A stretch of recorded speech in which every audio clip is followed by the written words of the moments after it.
guys, this is Comic Uno, and today I'm doing a review for Generations Miss Marvel in Miss Marvel issue 1. Let's start talking about the cover, but before I start talking about that, I do want to give you guys a little update. Of course, I have Comic Uno episode 209, and that show where I review all the comics I read this week in one show, so if you want to go check out the exclusive comics, the description below there is a link, and the episode will be there too. But let's start talking about Generations Miss Marvel. So, awesome cover. We get to see classic, Carol Danvers in again, her classic suit, and Kamala Khan. So pretty cool cover.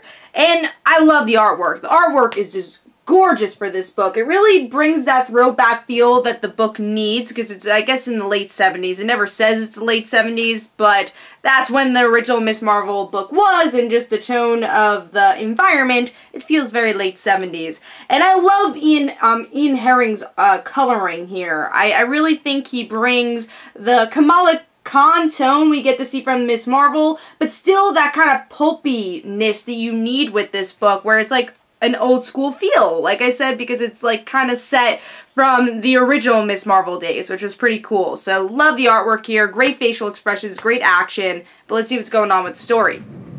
So with this issue, we get to see, I like that it's Kamala Khan getting used to this world with these couple of pages in the beginning, because usually they're usually just thrown into it and meet the person they have to meet. But here we get to see Kamala get used to the world and then thrown into the Daily Bugle and this woman's magazine where Carol works. And then, you know, Kamala being a big superhero nerd, she knows why Carol's there, and in this age, Carol could not join the Air Force, and that's why she's part of this woman's magazine, but she's still the leader.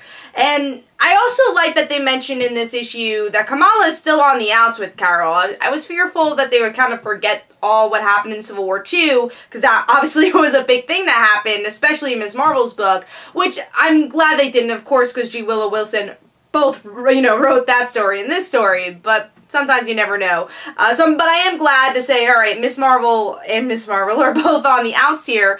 But this issue is really about Kamala being inspired by Miss Marvel again, because obviously Carol doesn't know who Kamala is, but we get to see Kamala work her way up to getting Carol's, I guess, interest in a way, and just respect, and I enjoyed that aspect. So they work as a team, but it's more about them working outside of the costume, where we haven't gotten to see that as often with these Generation books, because it's more about them being superheroes. But here I think it's more about them being Kamala and Carol, and Kamala really respecting what it means to be a legacy character, and really Kamala being one of the more popular legacy characters for Marvel, and most successful legacy characters in recent years for Marvel and really any comic. So it's nice to see that, and Kamala come out of this story with a different view on Carol. Again, not forgetting what happened, but still respecting her, you know, remembering why she